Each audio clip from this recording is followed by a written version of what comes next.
Hey there guys, Rodney Miller here with Hard Money Partner. Hey, today I want to talk to you about 5 ways you can finance real estate deals. You know, I got into real estate about 2003 and I've seen about every way you can finance a real estate deal because I've done fix and flips, buy and holds, large apartment complexes. Every financing source for those deals is different. You get up to the commercial stuff, it gets a little more complicated. Fannie Mae, Freddie Mac stuff. But if you're dealing with single family homes primarily, 1 to 4 units, you really have 5 different options to finance your real estate deals. And the key to being a really successful real estate investor is to master all 5 of those and know how to use those 5 options, and not just to keep your eggs all in one basket, because sometimes one option dries up. And I learned that in 2008 when all my money came from banks. And at the drop of a hat, within a 2-3 month period of time, the bank stopped lending. And so that left me scrambling because I had not worked any other sources, or I had not worked them seriously. So with that said, let's get started. So number 1 way to finance a real estate deal: cash. If you're sitting on boatloads of cash, or you have enough cash to do a deal, clearly that is the best way to do it. No, it's not the best way to do it. Stop. Not the best way to do it. I've had this argument with other people. Cash is an option for you. If you have cash, it makes things a lot easier. But learning to leverage debt for real estate, that's where the magic happens in real estate. I've had this debate with other people. I've always leveraged all my rental properties. I've put as much down on those suckers and got bank loans or other types of financing for those properties. And I had this argument with another real estate investor buddy of mine that just paid cash for all his stuff. He wouldn't buy a rental. He had a roofing company. You know who you are. He doesn't buy a rental unless he can pay cash for it. And I think he's got like 12 rentals now. And to his 12 rentals that he paid cash for, I've got about 100 rentals, which I put very little down on those. And so I've got 100 families paying off 100 houses, and he's got 10 free and clear. I just think leveraging debt is the best way to. That's why real estate is so special. Not only can you leverage a little bit amount of money and let other people pay off your debt, but then you get to take the appreciation on 100 houses instead of 10 houses. It just makes more sense. You get better write-offs, more scale. Yes, there's a little more risk, but not if you know what you're doing and you're buying right. So anyway, there's cash. Number 2, banks. Bank financing, of course, the most popular. Especially right now, banks are throwing money at people, or they were. It's starting to tighten up like it did in 2008. This is the end of September 2020, and we're seeing banks start to pull back a little bit on their loan to values and their demands on what you need to bring to the table. But we'll just talk a little bit about banks. The negatives of banks are they're kind of hard to deal with. You know, they got loan committees. They take a lot longer. They want full financials, tax returns, financial statements. Debt to income ratios are really important with those guys. They drag things out. They're not quick. They got fees up the wazoo. And that's kind of the negative to banks. And then they can pull the plug on you anytime. They can say, you got too many properties, we're done. And then you got to go find another bank that'll finance you. And I learned that also after I got to a certain level. I had a bank in town, and they just weren't comfortable with the amount of debt I had with them and shut me off, and I had to go find another one. So that's banks. The good thing about banks is they're cheap. Right now, I mean, interest rates are low, and they're loaning really cheap. You can get money, 5.5%, 6% if you have good credit.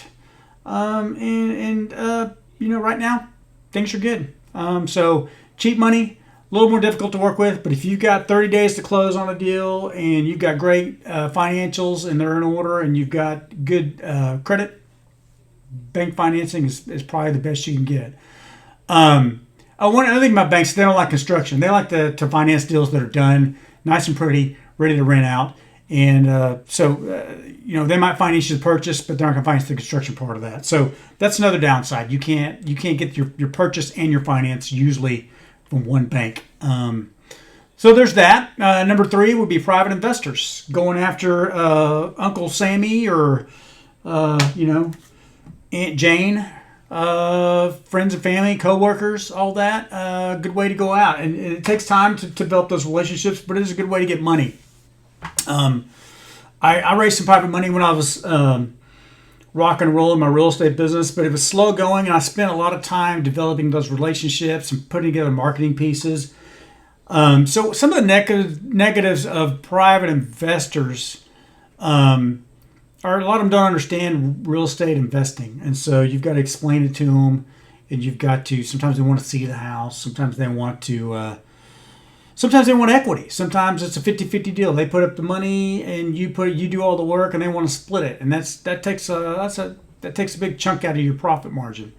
But if you can develop those relationships and they come to trust you and they're not a big pain in your ass, that's a great way to get money. If you can get it for under 10% interest, that's great. Another problem is, you might be able to get them for 8%, 9%, 7% for a while, but eventually they are going to find better rates of return, and they're going to move their money. Another thing is consistency. When I paid a loan off, I'd go back to the same people for a loan, and they would put it in the stock market or found another investment to put it into. And so there wasn't a consistent pipeline because I didn't really have any deep pockets, people with millions of dollars to loan out. It was usually folks that had 50 grand, $100,000 in IRA or something. And so it was always, I never knew if that money was going to be there. And the last negative to private investors is their friends and family.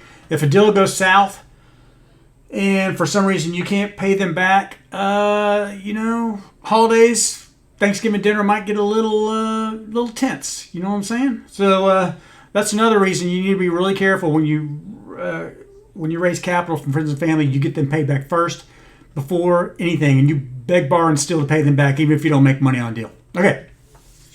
Number 4, my favorite, because that's the business I'm in, hard money loans. Hard money loans are flexible. Sometimes they're higher loan to value, especially if you're doing a construction deal.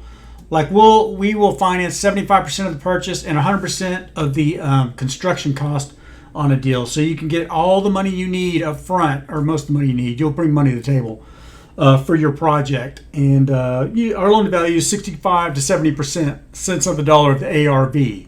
That means if the house is worth $100,000, we're not going to loan you more than $65,000 or $70,000. So if you can get your purchase and your construction costs in there, you can get almost all your money from us. So, that's kind of where hard money bankers like us come into the deal. The negative is we're more expensive. We charge 13% and 3 points for the most part for our loans, but the money's there. It's consistent. If you get to know us and we have a relationship, it gets easier and easier with every deal.